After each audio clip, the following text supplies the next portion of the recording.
welcome back to the channel. Today we have The Last Tale of the Flower Bride by Roshani Chokshi, so if I can't pronounce the name right. So this is the book I got from Literary Crate in their quarterly boxes that they do. I'm not getting their next box anyway because there's nothing really calling me out to their books. Excuse me. But this cover is very beautiful. We have stenciled edges, look at them, sprayed edges. We have end papers, which are amazing. Not finished yet, hang on. Then we have the hardback. We have a ribbon bookmark. It's signed by the author. Look how pretty this artwork is, okay? A scrumptious, gothic-infused story about a marriage that is unraveled by dark secrets and a friendship cursed to end in tragedy, and the danger of believing in fairy tales and the breathtaking adult debut. So once upon a time, a man who believed in fairy tales married a beautiful, mysterious woman named Indigo Maxwell Christina. So I can't pronounce that bit. He was a scholar of myths, and she was the heir to a fortune. They exchanged gifts and stories and believed they would live happily ever after. But in exchange for her love, Indigo extracted a promise that her bridegroom would never pry into her past. But when Indigo learns that his estranged aunt is dying and the couple is forced to return to her childhood home, the House of Dreams, the bridegroom will soon find himself unable to resist. For within the crumbling manors, extravagant rooms, and musty halls lurks the shadow of another girl, Azura, Indigo's dearest childhood friend who suddenly disappeared. As the House of Rose slowly reveals his wife's secrets, the bridegroom will force to choose between reality and fantasy, even if so doing threatens his marriage or his life. Okay? Excuse me.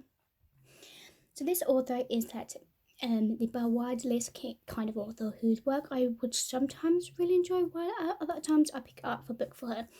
So this was definitely something special for her entire work entirely, but it sucks me in. This is compelling. It was a compelling book, right?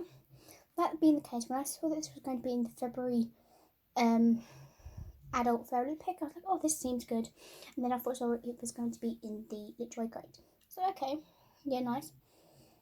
Now, let me just say, I was definitely not going to pause the month box. So, man and woman meet. They both love fairy tales and it's so much to love. So, different contexts, they have different meanings and have made stories the central part of their lives.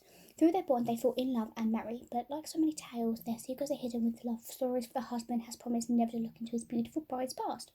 So when they are called back to their ancestral home, and he finds himself wandering into mysterious corridors and seeing the leavings of not just the little girl his wife has said she lived here, but traces of another.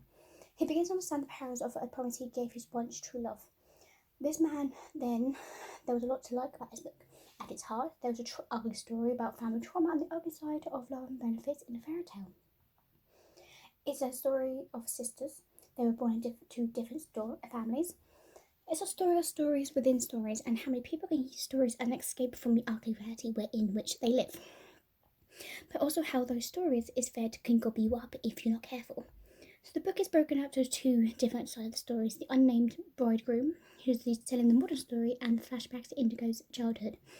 And the other side of the story is Azura's, her childhood friend who disappeared after graduating high school. Well, I did like the bridegroom's chapters, particularly the slow reveal about his past and his missing sibling. He was definitely the weaker chapter of the time book. But we also mention that the book is highly marketed as a story about troubled marriage, centering the tale of the bridegroom's discovery of the secret of his wife's past. But I don't think that's the accurate description of this book at all. As far as the time goes, the bridegroom asks of discovering his wife's secrets to breaking his promise not to go into her past. To have grappled with his new reality, all takes place over a very short period of time. This is a troubled marriage book, as the trouble is simply the revolution of the primary storyline of this book of the true friends of Indigo and Azura. The two childhood friends that grew up in this house as a mysterious and magical house. So I was blown away by this tale, particularly the careful handling of complicated, damaged relationships, and how various dramas can weave in and out of one another, creating independent glory. It was all laid out so carefully and told in such beautiful language that was so not only easy to see how Azura is entangled, but it's difficult as a reader not to become equally immured and ensnared. The darkness reveals itself in layers like a spider at the centre of the web, drawing you closer and closer. And that got my attention. I can't go into too many details, but as this book is best experienced on its own, I will say that there's most of the moments where the author was writing drive me out of the story, just here and there, but I also can see that I found her writing to be incredibly elevated to him, and I was pleased to see that she didn't fall into the trap of overusing this sort of flowery language I found in some other reviews that I was reading. Some people don't like it, some people do. Lastly, I know that I did some confusion trying to place this book within a genre. Was it set completely in a world where magic is just myth, and the fantasy was all elegant all along?